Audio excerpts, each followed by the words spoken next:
해법을 찾는 토론 이슈앤 직설 시작합니다. 화물연대가 지난 6월에 이어 또다시 총파업에 돌입했습니다. 이번에도 쟁점은 화물기사들의 최저임금이라고 할 수 있는 이 안전운임제인데요.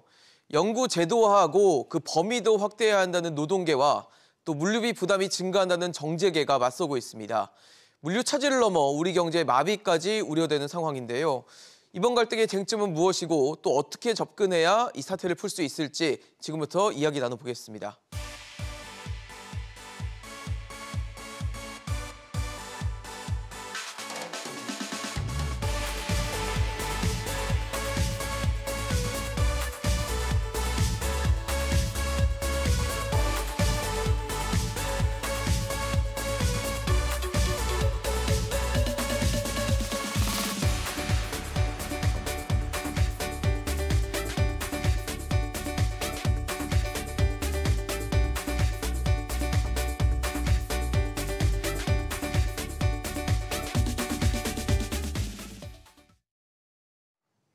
네, 오늘 함께해 주실 세 분 소개하겠습니다. 빅데이터 뉴스 문인철 빅데이터 연구소장, 사회연대포럼 정용건 대표, 남국민 경제뉴스 큐레이터 나오셨습니다. 어서 오십시오. 네, 말씀드린 것처럼 화물연대가 총파업에 돌입했습니다. 화물연대가 문제화하고 있고 쟁점이 되고 있는 부분은 앞서 말씀드린 화물기사들의 최저임금이라고 할 수 있는 이 안전운임제인데요. 큐레이터님, 일단 안전운임제에 대한 설명을 좀 해주셔야 시청자 여러분들도 아마 오늘의 저희 토론을 좀 이해하실 수 있을 것 같은데, 이 안전운임제, 최저임금이라는 표현을 하는데 뭔가요? 네. 일종의 화물업계에 적용되는 최저임금제라고 말씀을 딱 적기를 할 수 있는데요. 너무 과도하게 너무 낮은 임금 때문에 지나치게 많은 운송을 한다든지 과적을 하는 부작용이 있기 때문에 어느 정도 적정한 임금을 보장을 해서 안전성을 유지하자는 취지로 2000년대 초반부터 화물업계에서 도입을 주장을 했고 2020년에 법제화가 된 제도입니다. 당시에는 컨테이너와 시멘트 업계에만 한정했는데 3년 시한으로 한정이 됐고 곧 이제 일몰이 다가와서 지금 논란이 되고 있습니다. 그러니까 화물차를 운행하시는 시멘트나 이제 컨테이너 업종에서 화물 운송을 하시는 분들이 어떻게 보면 급여, 그러니까 생계를 위해서 굉장히 과적 많이 싣고 그다음에 피로함에도 굉장히 과로해서 많이 운행을 하고 이랬던 것들이 안전사고로 또 이어지고 이런 문제들이 있다 보니까 안전운임제를 통해서 최소한의 운임을 보장하고 이것들이 이제 다른 안전사고나 이런 운행의 사고를 좀 이어지지 않게 하겠다라는 제도였던 것 같습니다. 그래서 올해 이제 말이면 일몰을 맞이해서 어떻게 보면 이 제도가 사라진다라고 좀 볼 수 있는데 그 부분에 대해서 지금 어쨌든 화물연대가 반발하면서 총파업에 돌입을 했고 이 문제는 사실 지난 6월, 그러니까 불과 한 반년도 안 된 시간에 전에도 한번 문제가 돼서 총파업에 돌입을 했었는데 이렇게 또다시 문제가 된 이유 어디 있다 보십니까? 벌써 시간도 얼마 안 됐죠. 그러니까요. 바로 5개월 전 6월 달에 화물연대에서 총파업을 해서 이 문제가 나름 이제 정리되는 줄 알았는데 보니까 국회에서 제대로 안 했더라고요. 국회에서 이제 민생경제위원회에서 이 문제를 다뤄서 제도화를 시킬 것인지 아니면 더 연장을 할 것인지 아니면 또 다른 제도를 만들 것인지 그런 걸 결정해야 되는데 근데 국회에서 민생경제위원회를 만들었는데 특위를 만들었는데 민생만 들어가면 전혀 민생 방해 특위가 아닌가 싶을 정도로 민생에 돌보지 않아요. 그냥 자기 정쟁에 가는 거, 또 자기 정치적 목적인 거에 대해서는 목소리를 키우고 조금 TV 나와서 말씀드리기 막말도 퍼붓고 난리 법석을 피우잖아요. 근데 경제 문제, 정말 민생 문제에 대해서는 여야, 국회 지금 뭐 하고 있는지 모르겠어요. 그런데 이제 꼭 국회만 책임진 것도 있지만 다 할 수는 없는 게 화물연대도 정부가 일몰을 3년을 연장시켜 주겠다 했거든요. 그런데 그 어떤 제도를 연구하자. 근데 우리 한번 보십시오. 제도를 연구한다? 그건 있을 수 없는 일이죠.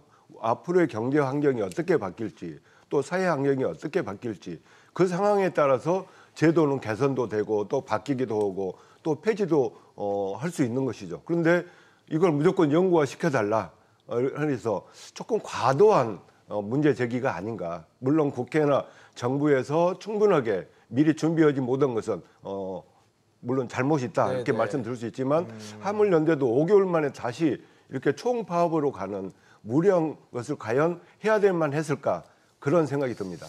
그러니까 6월에도 한번 문제가 돼서 당시에 정부와 화물연대가 나름대로의 합의를 했던 것은 이제 합의를 하긴 했는데 국회가 제대로 일을 안 했고 지금 또 정부와도 온도차가 있는 게 정부는 3년이라는 어떻게 보면 시한을 또 다시 둬서 어찌 보면 만약에 안전운임제가 허가가 됐을 때 3년 후에는 또 다시 문제가 될 수 있는 여지가 있다라고 보여지고 화물연대는 그런 상황을 감안을 했는지 영구적인 어떤 제도의 정착을 요구를 하고 있어요.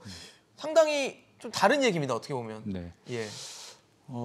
이번 주 들어가지고 이제 팬데믹 이후에 필수 노동자들의 그 파업이나 쟁의 행위가 분출되고 있습니다. 네.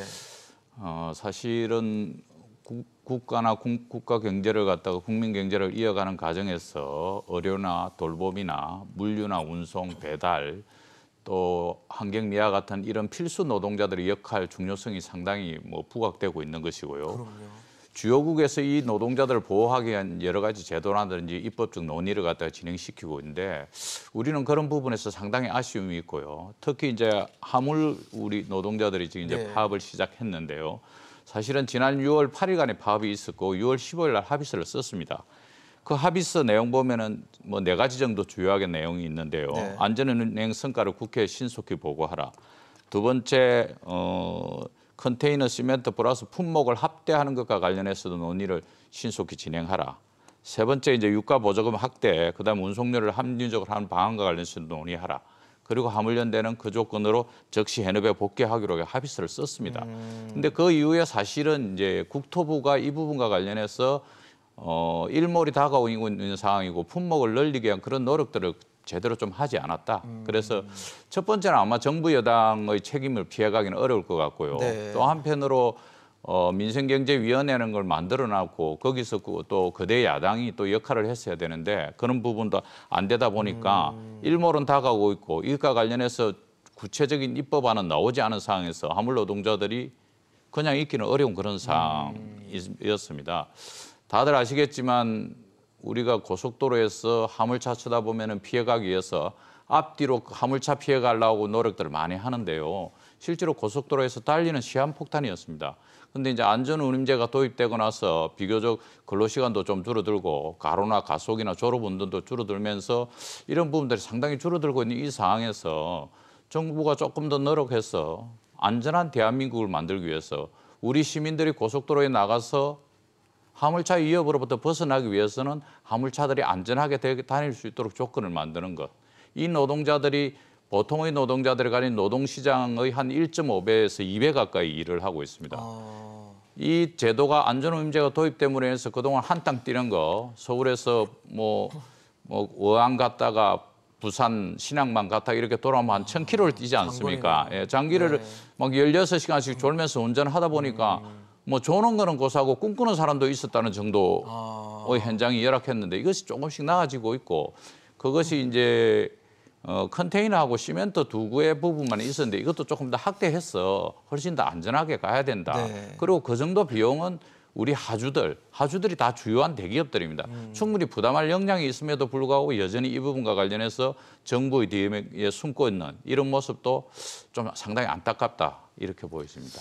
큐레이터님, 사실 6월에 합의가 한번 됐었는데 지금 또다시 불과 반년도 안 돼 이렇게 문제가 된 데는 분명히 지금 정영호 대표님 말씀해 주신 여러 가지 요인들이 좀 있을 것 같은데 6월 합의 내용을 한번 체크를 좀 해보면 저희가 지금 왜 이렇게 문제가 다시 불거졌는지를 좀 알 수 있을 것 같거든요. 한번 좀 체크를 해주시죠. 당시 6월 합의에서 핵심적인 내용은 당시 화물연대 같은 경우는 이거를 영구화하자는 주장 그때도 했었고 정부에선 이걸 타협을 하다가 당시엔 어떻게 문구를 합의했냐면 네. 지속 추진을 한다는 내용으로 합의를 했습니다. 지속 추진. 예, 당시 이 문구가 지금 이제 굉장히 문제의 핵심이 됐다고 볼 수 그렇네요. 있는데요. 보통 정상회담 같은 거 할 때도 예민한 주제 같은 경우는 일단 합의는 해놨지만 각국의 언어로 번역하는 과정에서 의견 차이가 생기는 경우가 많은데 온도차가 생기죠. 예, 지금도 딱 이 상황이 똑같다고 볼 수 있습니다. 화물연대 같은 경우는 지속 추진이라는 건 지속적, 영구적이라는 의미로 해석을 하는 해석을 거고요. 하고 있고. 정부에서는 지속이라고 하면 3년 더 해도 그건 지속이 아니냐는 입장인 거죠. 그렇기 때문에 이게 당시엔 어찌 보면은 그 당시 상황을 좀 마무리하기 위한 미봉책으로 선택한 문구일 수가 있는데 그러네요. 그 미봉책이 결국은 3개월여 만에 다시 터져 나왔고 네. 갈등의 씨앗이 됐다. 볼 수 있습니다. 사실 이런 문제는 그 합의 직후에도 지적이 됐던 내용입니다. 그래요? 양쪽에 동상이몽을 하고 있었기 때문에 그렇기 때문에 그 시간이 있었다면 이 문제에 대해서 이런 사태가 터지기 전에 좀 더 뭐 정부나 뭐 네. 아니 국회에서 좀 더 적극적으로 나섰다면 이 부분에 대해서 접점을 찾을 수 있지 않았을까 좀 아쉬운 부분이 있습니다. 그러니까 지속 추진이라는 단어를 해석하는 어떻게 보면은 그 의미에 대한 해석이 좀 달랐다라는 말씀이신 것 같습니다. 화물연대는 어쨌든 좀 더 길게 연구화해서 이건 제도화해야 된다는 얘기고 정부는 이제 3년이라는 기간도 충분히 지속적이다라는 표현을 써서 아마 이해를 했던 것 같은데 글쎄요. 그때 합의가 되고 바로 문제가 됐다면 좀 서둘러 어떻게든 조정을 하고 이런 의미에 대해서 조금 더 정확하고 확실한 의미부여를 했다면 지금 이런 사태를 만들지 않았을까라는 좀 아쉬움이 남는데 앞서 우리 소장님께서 말씀 주셨던 것 중에는 정치권의 책임을 좀 말씀을 주신 게 있어요. 근데 보니까 6월 이후에 합의를 하고 나서 국회에서는 좀 입법적인 부분에 대한 토론을 하겠다, 토의하겠다라고 했는데 아까 말씀하신 민생경제안전특별위, 특위에서 토론을 한 번밖에 안 했다고 합니다. 성과 보고한 정도에 그쳤고 그러다 보니까 앞서 정치권의 뭐 모든 책임을 물 수는 없다고 말씀을 전제를 해주시긴 했지만 그렇다고 해서 정치권의 책임이 없다라고 또 할 수 없는 부분인 것 같기도 하거든요. 지금 국회 구성의 문제가 바로 이런 결과를 나오게 하는 것 같아요. 지금 야당이지만 민주당이 절대 다수 의석을 갖고 그러니까요. 있고 여당인 국민의힘은 의석이 더 적습니다. 네. 그래서 국회를 마음대로 이렇게 할 수 있는 것은 정말 민주당이죠. 네. 그런데 민주당은 정권을 빼앗긴 정당이거든요. 그러면 이제 윤석열 정부가 출범을 했으면 좀 협조도 하고 또 도와줄 건 도와주고 해야 되는데 발목만 잡으려는 경향이 강해요. 지금 윤석열 정부에서 정부 발의로 내놓은 법안이 80개가 되는데 본회의를 통과하는 게 하나도 없어요. 그러면 그 법이라는 것은 윤석열 정부가 어떻게 앞으로 정책을 시행을 하겠다. 어떤 그 청사진을 하고 이제 계획을 이렇게 꾸려 나가는 건데 그 하나도 안 오고 있잖아요. 그러다 보니까 이런 민생 문제, 화물연대 관련된 것도 한 번밖에 할 수밖에 없었던 것이죠. 그래서 좀 발목을 잡는 그런 것도 있죠. 하지만 그렇다고 민주당 책임만 다 돌리겠습니까? 국민의힘은 집권 여당이잖아요. 그렇죠. 그러면 정말 민주당을 또 잘 설득을 하고 또 여러 가지 이야기를 해야 되는데 정치적 리더십이라는 것은 정말 찾아볼 수가 없죠. 그냥 맨날 용산만 쳐다보고 있다. 그런 평가도 받고 있고 자체적인 리더십은 이렇게 발휘가 안 되고 있습니다. 그래서 바로 민주당의 어떤 발목 잡기와 그리고 국민의힘의 정치적 리더십이 약한 부분, 네. 발휘하지 못한 부분 이런 부분이 국회 책임의 한 부분이다 이렇게 말할 수 있겠습니다. 뭐 결국은 여야 모두 책임을 갖고 있다라고 말씀을 드릴 수 있을 것 같은데 대표님 저는 네. 이쯤 되니까 그런 게 궁금해져요. 안전운임제가 정말 필요한 것인가? 네. 지금 안전운임제 취지 도입 취지가 있으니까 그 도입 취지에 맞게 운행이 됐고 그런 것들이 어떻게 보면 화물 기사분들의 어떤 뭐 안전 그리고 또 운행을 하는 과정에서의 어떤 도로의 안전 이런 것들이 잘 보장이 되고 좀 뭐 사고가 줄어들었다든지 이런 어떤 효과가 있는 것인지 효과가 있다면 이런 주장도 충분히 무게를 좀 실어줄 수 있을 것 같거든요. 그 이제 안전우임제가 되고 나서 그 전에는 뭐 16시간씩 이렇게 뛰고 뭐 한 탕 뛰었냐 두 탕 뛰었냐 뭐 이렇게 그분들 쓰는 언어로 이렇게 했는데 그 정도로 쓸 말씀을 근데 하실 실제로 정도로. 시멘트 부분에서는 가정률이 30%였다가 안전우임제가 시행되고 나서는 10%대로 줄어들었고요. 컨테이너 부분에서 12시간 이상의 운행 비율이 그전에 29%였는데 1.4%로 뚝 떨어졌습니다. 그리고 이 장시간 노동이나 야간 운행 이런 부분들도 네. 상당히 줄어들어서 실질적으로 효과들이 크고 있고 예를 들어서 뭐 교통사고 사망률 같은 경우에도 계속해서 이렇게 떨어지고 있습니다. 그래서 이제 작년에는 사망 사고율이 뭐 2,900명대로 3,000명 밑으로 떨어질 정도로 계속해서 이렇게 떨어지고 있는 이런 여러 가지들이 효과를 발휘하고 있죠. 그럼에도 불구하고 여전히 전체 교통사고 건수에서 한 12.7% 정도가 화물차 건수인데 사망 사고율은 64% 정도로 차지할 정도로 화물차가 크다 보니까 그러니까요. 큰 그 사고가 대행 커지는, 사고가 나고 있는 이런 것들 가끔씩 우리가 뭐 영상으로 이렇게 보지 않습니까? 그죠? 화물차로 인한 사고들 이런 것들 보고 있기 때문에 이게 효과가 있을 수밖에 없는 거다. 그래서 실질적으로 노동 시간도 비교적 조금씩이라도 지금 줄고 있는 것이 현실적인 부분이고요. 또 한편으로 이제 각국이 다 이 트럭 노동자들, 운송 노동자들을 보호하고 있습니다. 우리나라 같은 경우에도 전체 운송 시장에서 94%를 이 화물차를 통해서 해결하고 있거든요, 육상으로. 나머지 이제 해상, 철도, 항공 이게 나머지 6% 정도를 가지고 있고 전체의 94%가 이 화물 노동자들이 다 이 문제를 해결하고 있는 이런 구조 속에서 이들이 안전하게 다니는 것이 우리나라를 먹이 사는 게 수출입 아닙니까? 수출입의 핵심이 바로 물류인데 이 물류를 갖다가 책임지고 있는 이 화물 노동자들이 안전하게 다닐 수 있게 만드는 것이 바로 수출을 갖다가 강화시키는 길인데 그런 거 관련해서 대단히 좀 정부가 안이하게 보고 있다. 특히 지난 6월 파업 과정에서 8일 파업했는데 당시 손실이 얼마라고 했습니까? 정부에서 2조 정도 손실 났다고 했습니다. 2조요? 네, 2조 정도 손실 나가지고 생산, 출하 뭐 이런 것들이 다 마켓 멈춰서니까 수출 뭐 이런 것들이 다 차질이 있다고 이렇게 이야기했고 특히 뭐 보면은 철강 그 당시에 뭐 철강 뭐 상당히 이제 코로나 끝나고 상반기에 나아지는데 철강이 안 나가지고 문제였죠. 자동차들 수출해야 되는데 못 보내가지고 난리 났죠. 시멘트 다 서면서 레미콘 차량들 다 섰지 않습니까? 건설 현장도. 지금 비교적 뭐 화물연대가 한 14일 전에 노티스를 해가지고 지금 뭐 한 일주일 채에서 14일 정도 분 정도는 준비를 하고 있는 것 같아요.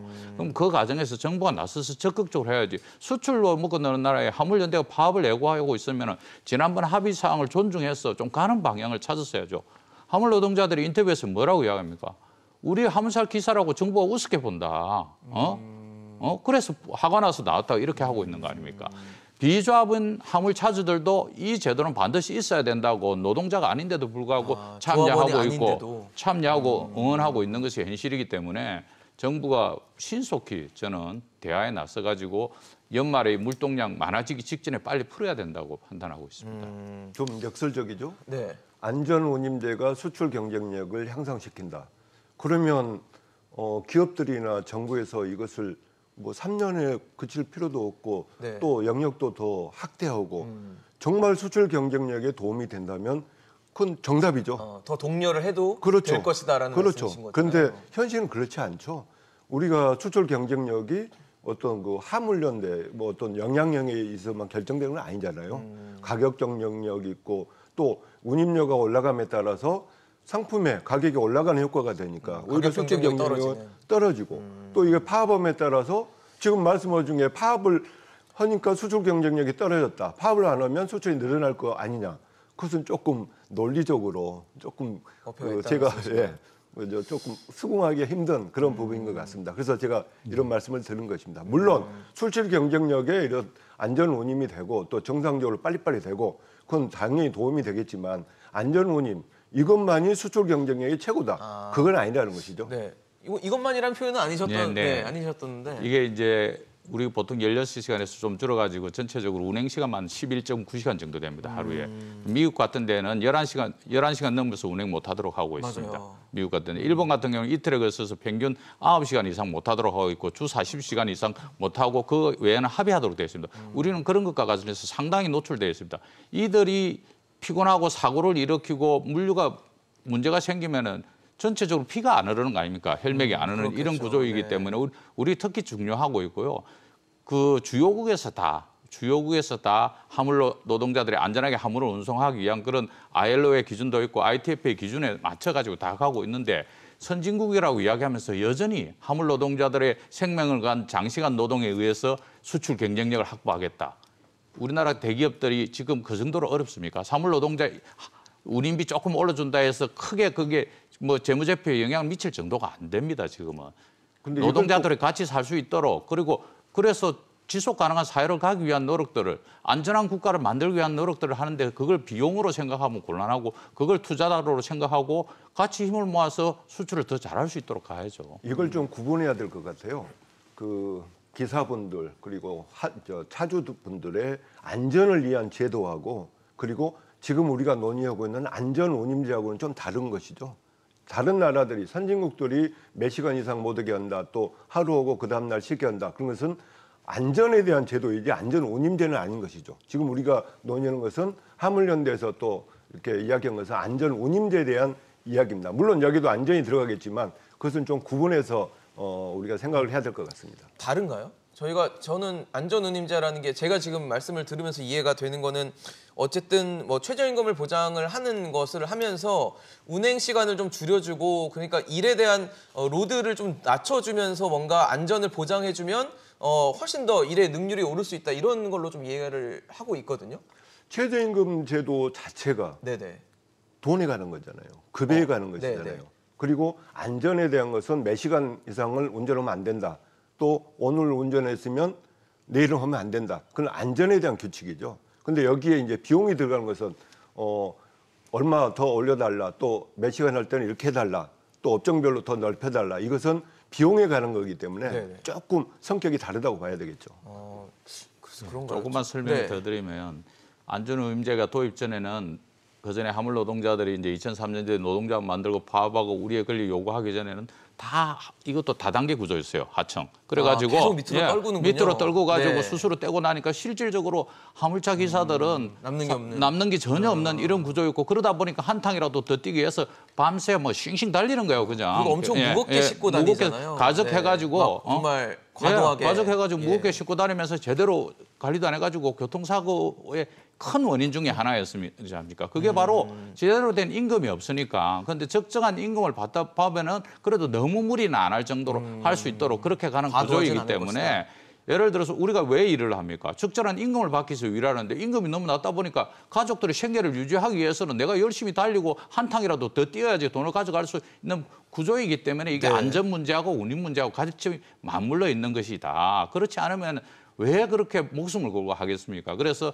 조금 노동 시간을 갖다가 조금 줄어들 수 있게 그리고 조금 임금을 갖다가 조금만 더 올려줘서 적절하게 일할 수 있게 이런 구조를 짜는 것 저는 그렇게 어려운 일은 아니라고 생각합니다. 그런데 사실 소장님 말씀해 주신 것도 뭐 어느 정도 이해가 될 수밖에 없는 게 안전운임제 결국은 이제 비용에 관한 문제로 귀결될 수밖에 없고 물론 여기에는 안전이라는 가장 큰 이슈가 또 같이 연계가 돼 있지만 결국은 비용이다 보니까 어떻게 보면은 산업계에서는 비용 문제를 계속 얘기를 하고 있는 것 같습니다. 안전운임제가 계속 가져간다면 물류비 부담이 늘 수 있다라는 게 아마 뭐 정치권 그리고 또 재계의 얘기인데 큐레이터님 사실 우리는 이 부분을 좀 이제 봐야 될 게 정치 산업계가 얘기하는 것처럼 만약에 안전운임제 때문에 물류비가 늘어난다라고 하면 지금 노동계에서 얘기하는 시멘트나 컨테이너 말고 더 확대해달라는 논의 자체도 사실 불가능한 뭐 그런 구조로 가고 있는 것 같은데 이거 어떻게 봐야 될까요? 일단 전제해야 될 부분이 안전운임제가 안전에 기여를 했느냐 이거에 대해서 만약에 가장 중요한 핵심입니다. 양측이 동의가 된다면 그때부터는 이 안전과 비용 간의 균형을 찾아갈 수 있을 거라고 생각을 합니다.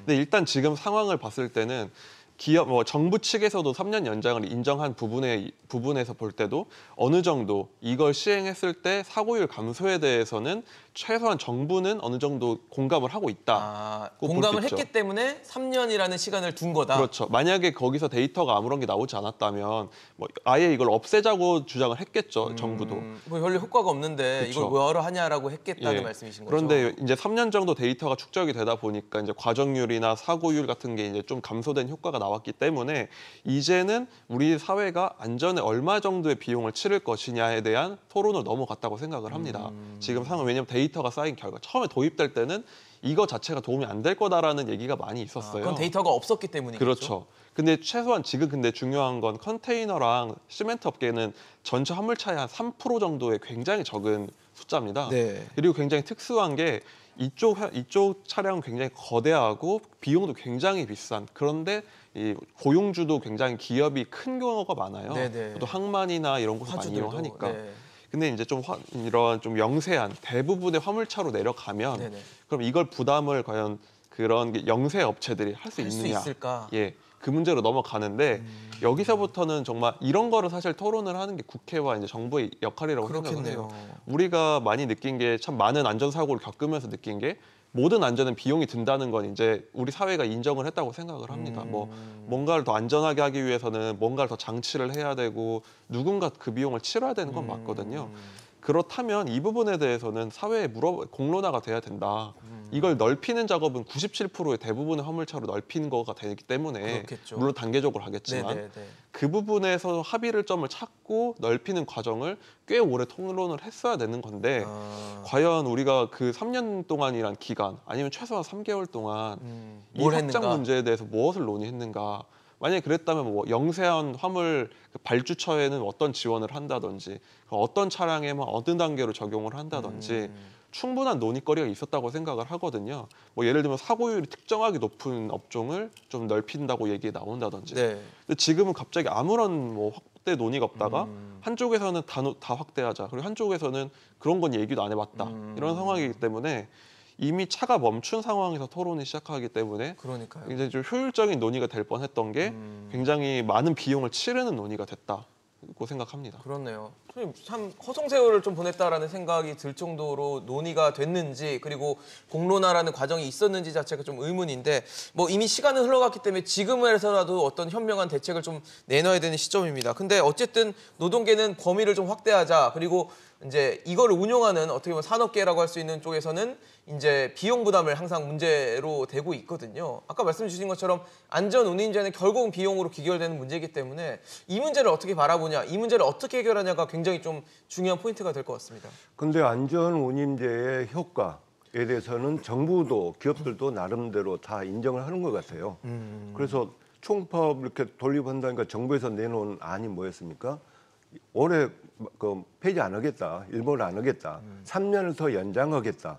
1년도 아니고 3년을 했어요. 그래서 지금 방금 말씀하신 대로 이제 논의를 할 수 있는 어떤 데이터들도 많이 쌓이고 또 업종별로도 이렇게 봐야 되고 사실 이렇게 안전운임제를 전체적으로 확대를 하면은 대기업들은 큰 영향이 없어요. 오히려 대다수를 차지하고 있는 중소기업들이 이제 더 큰 피해를 보거든요. 네. 그래서 화주들 위해서 중소기업을 망하게 할 것이냐 극단적인 표현입니다만은 또 그런 어떤 반대 목소리도 클 수가 있습니다. 그래서 우리가 경제적인 문제, 어떤 또 노사 문제, 또 어떤 사회적인 문제에 대해서는 우리가 딱 하나 정해놓고 할 수가 없는 것이잖아요. 그래서 서로 이야기를 하고 또 서로 상황도 보고 그리고 서로 또 협의도 하고 그런 거 아니겠습니까? 그래서 일단 저는 정부에서 3년을 이렇게 유예하겠다고 한 것은 나름대로 그 고민 속에서 나온 어떤 안이라고 봐요. 그럼 화물연대도 지금 당장 없어지는 게 아니니까 그동안 2년 동안 시행했던 어떤 통계도 있고 데이터도 있고 하니까 그것을 가지고 더 넓히든지 또 뭐 비용을 또 더 달라고 하든지 여러 가지 이야기를 할 수 있잖아요. 무조건 이 제도는 연구해야 된다. 그리고 모든 업종에 확대해야 된다. 그런 것은 너무 큰 것이죠. 그런데 화물연대에서 또 이런 주장을 하는 것도 이해가 됩니다. 어떤 그 협상을 하기 전에는 세게 나가야 되죠. 우리 3년 있으니까 천천히 협의해보자 그러면은 우리를 어떻게 보면 좀 낮게 보겠다, 물러보겠다 하는 그 협상의 기술적인 측면에서도 좀 강하게 나가는 측면도 있는 것 같습니다. 그래서 화물연대와 지금 협상을 하고 있는 정부 쪽에서도 좀 화물연대의 마음을 조금 잘 이렇게 헤아려주면서 협상을 했으면 하는 기대가 됩니다. 예. 어떠세요, 대표님? 제가 어저께 뭐 상황을 좀 현장에 아침에 확인하니까 어저께 대화가 없었다 그러더라고요. 저는 정부가 사실은 파업한다고 카드 안 꺼냈으면 3년 연장한다고 안 꺼냈습니다. 그런데 파업한다고 카드 꺼내니까 앞불사하면서 3년 연장을 꺼냈는데 신속히 대화의 태업을 해 이걸 포함해서 안전 것을 첫 번째 요청을 드리고요. 두 번째로 이제 이게 확대되는 부분과 관련해서 오해가 있는데 이제 화물이 어떻게 구분되냐 하면은 일반 화물, 개별 화물, 개별 용달이 있습니다. 그래서 5톤 트럭 이상, 5톤 이상은 일반 화물이고 5톤 이하 1톤 이상은 개별 화물이고 그다음에 우리가 가까이서 보는 1톤 이하는 용달, 개별 용달로 이렇게 돼 있거든요. 그래서 지금 요구하고 있는 것은 일반 화물 부분에서의 확대를 요구하고 있습니다. 5톤 그래서 이상이 되요? 예, 5톤 이상이고 그 분야가 이제 자동차, 이연물, 사료, 곡물 이런 겁니다. 그렇기 때문에 영세하지 않습니다. 그 기업들. 다 대기업들이고요. 그 기업을 대상으로 확대하고 그 이후에 개별 화물이나 개별 용단과 관련된 부분들은 지금 현재 포함되어 있지 않기 때문에 뭐 사주들이 영세하다 이런 표현은 뭐 적절한 그건 아닌 것 같고요. 이 부분과 관련해서도 언제 어떻게 할 것인지 대화를 시작했어. 그 부분을 차근차근 이렇게 만들어 나가면은 충분히 저는 합의가 된다고 봅니다. 그런데 그런 부분들을 노력을 안 하고 막 이렇게 나가는 것은 적절하지 못하다. 특히 막 강압적으로 이렇게 해서 안 하면 뭐 불법이다 하면서 또 어떤 조치하겠다 이렇게 하면은 현장의 정서는 더 격앙되고 있고요. 파업하지 않는 비조합원 노동자들 또 이 부분과 관련해서는 지지하고 있는 부분을 정부가 묵과해서는 곤란하겠다. 사실 6월에 한번 합의를 하고 나서 지금 불과 반년도 안 돼서 다시 한번 이렇게 문제가 불거졌고 좀 양측의 대치가 좀 강대강 대치 또 극단적으로 좀 치닫고 있다라고 느껴지는 게 이미 화물연대는 총파업이라는 아주 극단적인 카드를 이미 꺼내 들었고요. 정부 치권에 특히 정부는 지금 업무 개시 명령까지도 검토하겠다라는 게 이게 윤석열 대통령 입으로 나온 얘기입니다. 페이스북에서 글을 통해서 올렸는데 업무 개시 명령이라는 건 어떻게 보면 강제 수단을 가동하겠다라는 정말 또 다른 극단적인 카드거든요. 잘 안 풀리고 있는 것 같아요. 양측 다 극단적인 지금 카드를 꺼내 들었습니다. 그렇죠. 이것도 대통령이 직접 언급했다는 게 가장 중요한 포인트인데 그러니까요. 사실 화물연대가 총파업을 하면은 정부나 뭐 사용자 입장에서는 일단은 수단은 없는 상태이고 거의 유일하게 법적으로 보장된 수단이 이제 업무 개시 명령을 하는 수단인데 이거를 사실 누가 언급하느냐가 참 중요하다고 생각을 합니다. 예를 들면은 국토부에 이런 실무를 하는 분들 사이에서 카드로 언급이 되는 수준일 수도 있고 국토부 장관이 할 수도 있는 건데 그렇죠. 이거는 가장 강력한 형태로 대통령이 직접 언급을 했기 때문에 그리고 이 문제는 사실 협리적으로 풀려면은 국토부와 국회 그리고 이런 관계자들끼리 논의하면 실무 단계에서 풀릴 수가 있는 문제거든요. 그런데 이 상황에서 대통령이 직접 그것도 이제 어쩌면 화물연대에서 가장 예민하게 받을 수 있는 카드를 꺼냈다는 그러니까 꺼내 들 수 있다라는 말씀을 그렇죠. 하신 거죠. 대통령은. 그렇다면 이거는 사실 정부 입장에서는 이 사태 자체를 뭔가 어떤 안전임금제라는 명목은 있지만 좀 정치적인 압력으로 받아들였다고 볼 수밖에 없거든요. 정치적인 해석이라고 생각하고 그렇기 때문에 정치적인 행동으로 맞선 상황이기 때문에 이게 방금까지 쭉 말씀을 드렸던 이거 효율성을 따져보고 어떤 더 좋은 방안을 따지는 방향보다는 일단은 지금은 정치적인 충돌로 가는 상황이라고 볼 수 있어요. 적어도 정부의 인식은 그렇게 받아들이고 있기 때문에 쉽게 풀리기는 어려워 보입니다. 총파업을 하고 있는 화물연대는 아마 이 부분에 대해서 좀 극단적으로 예민하게 반응할 수 있는 부분일 것 같은데 말씀드린 이 윤석열 대통령이 언급한 업무 개시 명령이라는 건 이 화물자동차 운수사법에 명시가 돼 있고 뭐 정당한 사유 없이 화물 운송을 집단적으로 거부할 경우에는 이에 대해서 국토부 장관이 업무 개시를 명령할 수 있다라는 법안으로 명시가 돼 있는 부분이고 만약에 거부할 경우에는 뭐 3년 이하의 징역이나 3천만 원 이하의 벌금까지도 줄 수 있는 어떻게 보면 굉장히 극단적일 수 있는 방법인데 대통령이 언급을 했습니다. 그렇죠. 어제 축구를 보고 있다가 이제 그 후반 거의 끝날 때쯤에 그래서 근데 그만큼 상황이 엄중하다는 것을 인식하고 있는 것 같아요. 보통 그 파업을 우리가 총파업에 들어가면 우리 많이 들어봤을 겁니다. 정부에서는 어려운 경제 시기에 그리고 수출 경쟁력을 약화시켜서 우리 산업에 나쁜 영향을 준다. 그게 이제 항상 시나리오였어요. 이번에도 마찬가지죠. 우리 지금 경제가 안 좋다. 그리고 우리 수출로 먹고 사는 나라인데 이게 안 되면 우리나라 경제 어떡하냐. 그게 이제 대전제로 깔고 항상 나왔던 시나리오인 것처럼 나왔던 것인데 근데 이번에는 진짜로 경제가 어렵습니다. 내년에 그 경제 성장을 예측해 보면은 1.7%로 지금 예측을 정도로 하는 예측을 했죠. 너무 낮아요. 침체 그리고 간다는 얘기입니다. 지금 내년에 망한다는 기업들 리스트까지도 막 그 시중에는 나와 있고요. 그리고 또 소비도 막 지갑을 닫고 있고 여러 가지 상황을 봤을 때 진짜 대통령이 그 어떤 정치적인 것 때문에 그런 게 아니라 경제가 이렇게 엄중하다. 그리고 정말 어렵다. 이런 시기에 총파업을 하다니 이건 말이 안 된다. 3년간 유예라는 카드도 이렇게 냈는데 계속 파업을 한다. 이것은 우리나라 경제를 볼모로 자신들의 어떤 이기적인 그게 너무 강하다. 그런 인식이 들었다. 저는 이제 그렇게 생각을 합니다. 그래서 그냥 일반적으로 파업했을 때 그 장관들이나 또 총리께서 이렇게 이야기하는 거하고 그거 다른 그만큼 심각한 상황이라는 것을 용산에서 인식을 하고 있다. 그렇게 생각이 듭니다. 어떻게 보세요, 대표님? 뭐 대통령의 운송 개시 명령 뭐 강하게 말씀하신 거죠. 그러면은 뭐 장관도 그 전에 말을 했는데 오늘 당장 대화로 내려가야죠. 가서 대화하고 이야기 허심탄회하게 이야기 시작해야 되는 문제지.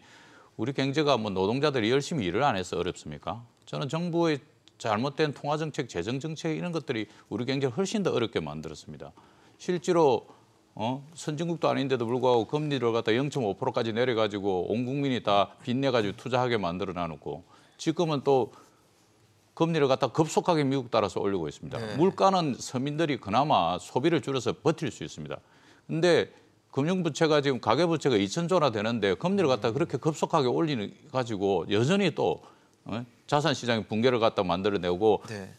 개인당 180만 원씩 더 지금 이자를 더 내야 되는 이런 국면으로 가고 있는 한국은행이나 지금 재정통화운용자들이 책임이 때문에 경제가 어려워진 거지 노동자들이 일하지 않아서 그런 것 아닙니다. 노동자들은 생존을 위해서 마지막으로 정말 정부하고 대화하자고 했는데 12월이 끝내갈 수 있도록 대화를 안 해서 발생한 부분이기 때문에 대통령이 그렇게 말씀하신 것과 관련해서 노동자들이 동의도 잘 안 되고 지난번 8일 파업할 때도 아무 일도 없었는데 지금 뭐 당장 어저께 시작했다고 운송 개시 명령 떨어지겠습니까? 노동자들은 가처분 신청 안 하겠습니까? 법적 전송으로 가고 시간만 길어지기 때문에 대통령이 그렇게 말씀하시면 잠깐 신속히 내려가서 대화 테이블을 만들어가지고 신속히 합의하고 당장에 합의할 수 있는 거 합의 못하더라도 시한 정해서 언제까지 합의할 수 있는 거 노동자들 설득하면 저는 충분히 되리라고 보고 있기 때문에 네.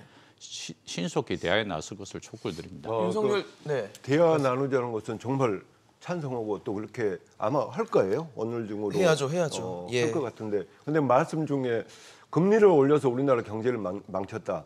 제가 경제 학도 출신이라서 경제학 전공자라서 네. 조금 이해가 안 가는 측면에서 한 말씀 드리겠습니다. 우리가 금리를 마음대로 내리고 올리고 할 수 있는 그런 큰 경제 또 내수가 아주 다 소통이 되는 우리나라 경제라면 얼마나 좋겠습니까? 근데 우리는 세계 경제 하나의 부분에 불과해요. 그래서 그 국제적인 어떤 금융 환경이나 또 경제 환경에 맞춰서 이렇게 하는 것이지 우리 서민들을 골탕 먹이기 위해서 금리를 올린 건 절대 아니죠. 이것도 결국 우리 경제를 살리기 위해서 수출을 또 잘 되게 하기 위해서는 정말 서민들 또 돈 꼬가서 그 기업을 하는 기업가들 그분들 또 돈 빌려서 그 집산 우리 MZ 세대들 고통이지만 우리 경제가 살리기 위해서는 이런 그 금리 정책을 쓸 수밖에 없다. 이제 그렇게 해서 나온 것입니다. 알겠습니다. 그리고 금리를 올리면 나쁜 거고 내리면 좋은 거고 그건 아닙니다. 항상 경제 상황에 맞춰서 금융 정책이 나온 것이지 꼭 누구를 위해서 딱 표적을 삼아가지고 서민들 못 살게 위해서 한다. 그것은 어폐가 있고 대단히 잘못된 시각이라는 지적을 드리고 싶습니다. 네, 뭐 금리가 주는 경제에 미치는 영향 굉장히 거대하고 그게 우리나라만의 결정은 아니고 최근 전 세계적으로 일어나고 있는 저금리 상태를 탈피해서 고금리로 가고 있는 상황이기 때문에 이 부분은 좀 저희가 뭐 다 알고 계실 거라 생각하고 이 부분 다시 좀 집중해서 화물연대 쪽에 집중해서 보도록 하겠습니다. 근데 사실 그런 거는 좀 궁금한 게 윤석열 대통령이 대통령이잖아요. 그러니까 본인의 말의 무게가 얼마나 무거운지를 분명히 알고 있을 것 같아요. 같은데 이렇게 직접 뭐 SNS지만 그래도 거기를 통해서 이렇게 운송 업무 개시 명령을 검토하겠다라는 말을 했다는 게 좀 인식을 좀 다르게 하고 있는 건 아닌가라는 생각도 들거든요. 뭐 대선 과정에서부터 노동에 대한 인식과 관련해서는 뭐 친노동적이지는 못하다는 평가, 뭐 일국에서 이제 반노동적이다 이런 평가들이 있는데 지켜보고 있는 것이 현실이지만 사실은 정부가 이 2,700만에 이르는 노동자들과 관련한 그들의 삶과 관련된 고민을 하고 있는지와 관련해서 의문을 많이 가지고 있죠. 최근에 예를 들어서 경산호위 위원장 선임하는 과정에서 일방적인 생각이나 저런 분이 어떻게 사회적 대화를 만들어 나갈 것인가.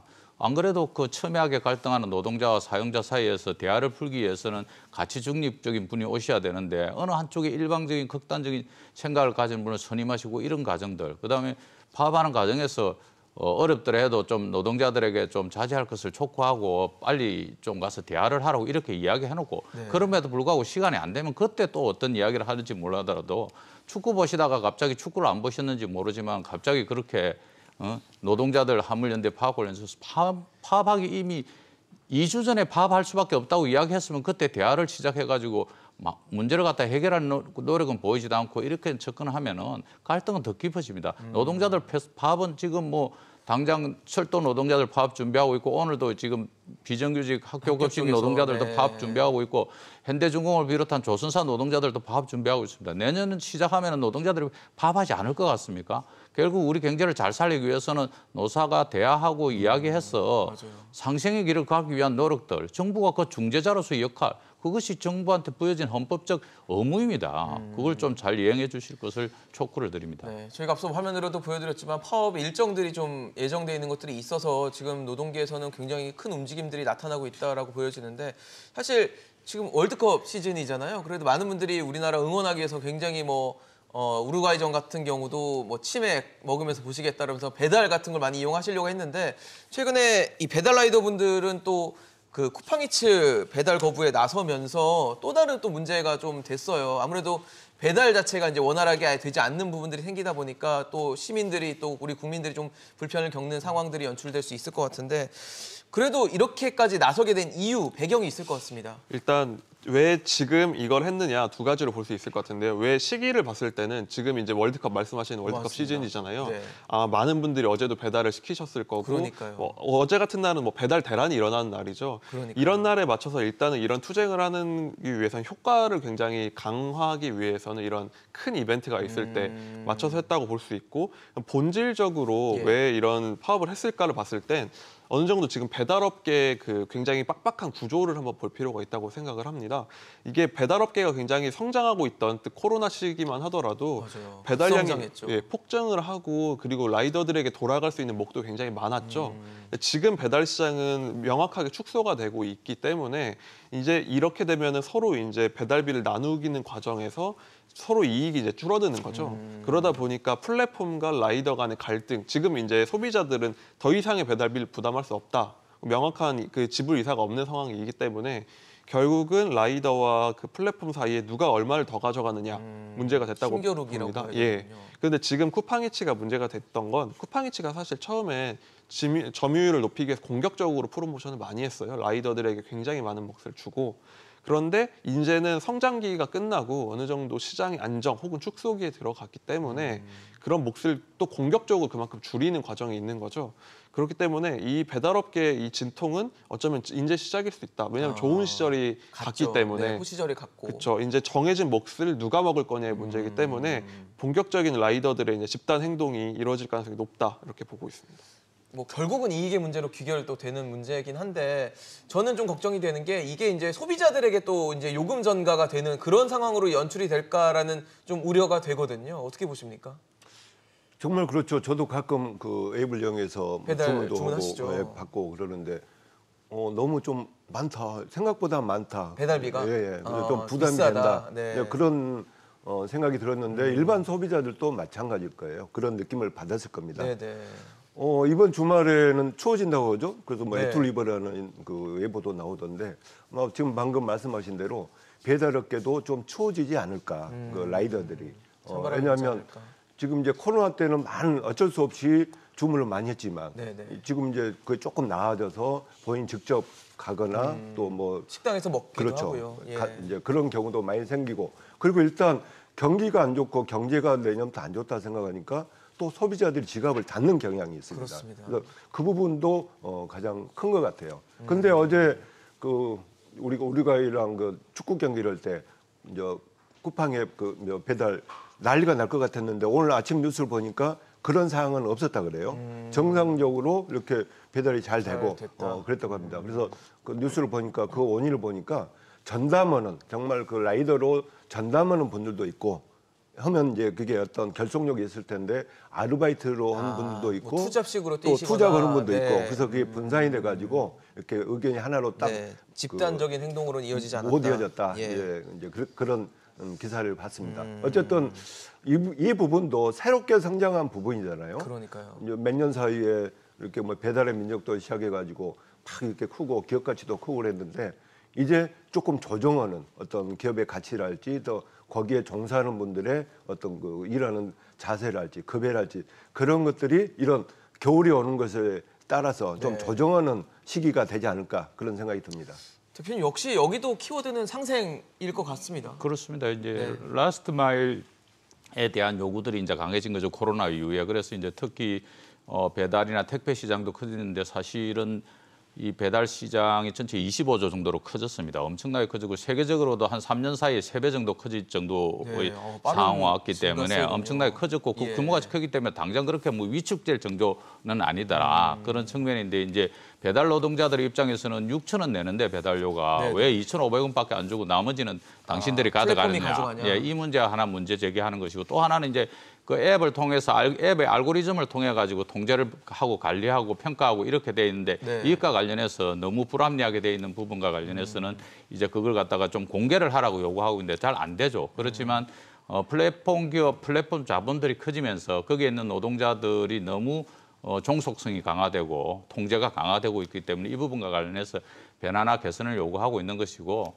제발 노사관계 좀 잘하기 위해서는 좀 대화를 좀 하셔야 네. 됩니다. 만나서 들어보면은 웬만한 이야기 다 풀리는데 자꾸 선을 긋고 만나지 않으면은 훨씬 더 멀어지고 어려워지면 결국 우리 파리바게뜨 사태 보십시오. 불매운동 해가지고 뭐 대주주야 뭐 덜 손해 볼 수 있겠지만 결국 그 사이에 끼어있는 가맹정주들, 자영업 하시는 가맹정주들 얼마나 어렵습니까? 그러니까 불매하는 사람도 마음이 불편하고 그다음에 노동자들도 불편하고 가맹정주들은 훨씬 더 어렵고 이 대주주가 발생시키는 이런 문제와 관련해서 이런 것들이 일어나지 않도록 저는 좀 웬만하면 노사관계는 대화의 테이블을 만들어서 시작하는 것이 좋겠다 이런 말씀드립니다. 네, 알겠습니다. 화물기사들 또 화물연대가 총파업에 돌입한 상황에서 안전운임제 어떻게 풀지 과연 테이블에 올려서 어떤 대화를 할지가 가장 중요해진 상황이 된 것 같습니다. 지금 뭐 늦었다면 늦었을 수도 있지만 지금이 가장 빠른 시기일 수도 있습니다. 이 상황을 현명하게 해결할 수 있는 지혜가 필요해 보이는 순간인 것 같습니다.